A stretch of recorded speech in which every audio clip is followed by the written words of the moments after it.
एका गंभीर समस्येबद्दल माहिती देणार आहोत, ज्याचा फटका अर्धापूरच्या शेतकरी आणि व्यापाऱ्यांना बसला आहे। अर्धापूर शहरातील आठवडी बाजारात गटारीचे पाणी शिरल्याने शेतकऱ्यांच्या तोंडचे पाणी पडाले आहेत।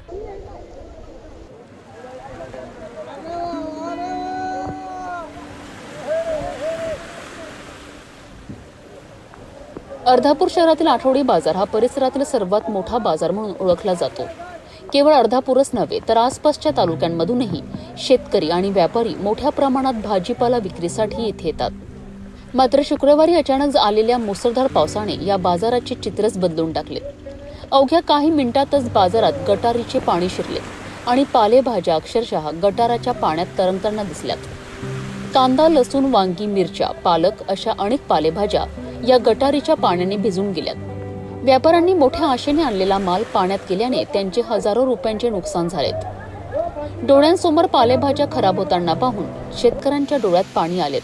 अनेकांना तर आपला पूर्ण माल फेकून रिकाम्या हाताने घरी परतावे लागले। या घटनेमुळे नगरपंचायतच्या कारभारावरही प्रश्नचिन्ह निर्माण झाले आहे। व्यापारी म्हणतात की हे नियमितपणे बसण्यासाठी कर भरतात, तरीही त्यांना मूलभूत सुविधा मिळत नाही। आज झालेल्या नुकसानीला जबाबदार कोण, असा संतप्त सवाल व्यापाऱ्यांनी विचारला आहे। आधीच शेतमालाला कवडीमोल भाव मिळत असल्याने शेतकरी हवालदिल झाले आहेत। त्यातच या पावसामुळे राहिलेली कसरही भरून निघाली। शेतकऱ्यांच्या हाती फक्त निराशाच येते, अशी तीव्र प्रतिक्रिया शेतकऱ्यांनी सरकारकडे व्यक्त केली आहे।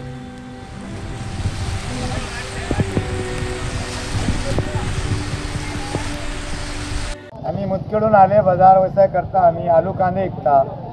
बाजारामध्ये पाणी घुसला, एवढी मोठी नाली केलेली आहे, नालीमध्ये पाणी जायला चाललं, रोडवरून पाणी चाललं, आमचं पुरं माल नुकसान झाला। आम्ही कसं करावं? दर बाजारी येतं, आठवडी बाजारी अर्धापूरला येतं। आम्ही अंदाजे नुकसान किती झालं? अंदाजे नुकसान झालं आता 2-3 हजार नुकसान झालं। आता हे माल पाणी खाली मध्ये बघा कसं माळू आमचं तिराला। एवढी मोठी नाली बघून काय फायदा आहे? उपयोग काय नाही बाजारात। तुम्ही टॅक्स किती देता इथं टॅक्स आम्ही 30 रुपये देता। दर बाजारी दर आठवडी आम्ही 30 रुपये देता। अंदाजे किती लोकांचे नुकसान झाले असेल? व्यापारी तरी पण सारे व्यापाऱ्याचं नुकसान झालं सर। आता काय मागणी करणार तुम्ही? आम्ही काय मागणी करणार? आता काय, आता टोपले घेऊन बसणार आम्ही। पण मागणी काय करावी? पाण्याची व्यवसाय करावा झालं। या गंभीर घटनेकडे नगरपंचायतीने गांभीर्याने लक्ष देऊन भविष्यात अशा घटना टाळण्यासाठी योग्य उपाययोजना करणे गरजेचे आहे। शेतकऱ्यांच्या नुकसानीची भरपाई कशी होणार, हा प्रश्न अजूनही अनुत्तरित आहे।